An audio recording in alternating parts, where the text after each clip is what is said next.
Hi guys, it's Dr. Pryor, and today I am going to talk about another source of aluminum. And 2 weeks ago I did a video on why you should change your antiperspirant, so you should check out that video. And basically, aluminum is a neurotoxin. It's a heavy metal that you get exposed to in many sources. And so today we're going to be talking about another source, and that is in baking powder. And you should check out all the baked goods you get from this grocery store, because many of them contain this aluminum in the product. And so you also need to check your cupboard.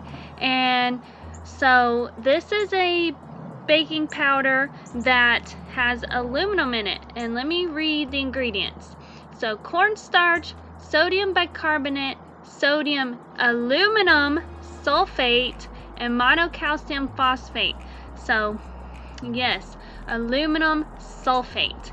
And this you will digest, and some of the aluminum can be uptaken, and then it can be transported in your brain. And we have found aluminum in neurotoxin, or in neurons in people with dementia, Alzheimer's, ALS. It's a huge problem.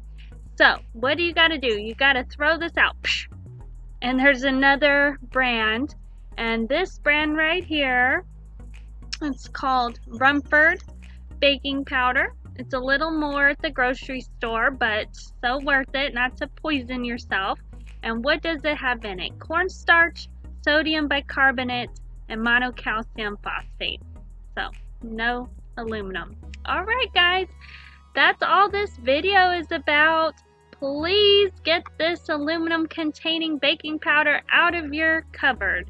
And yes guys, I am accepting patients, and if you could like this and you could subscribe, I'd really appreciate it. And thank you all. Okay, have a good rest of your day. Bye.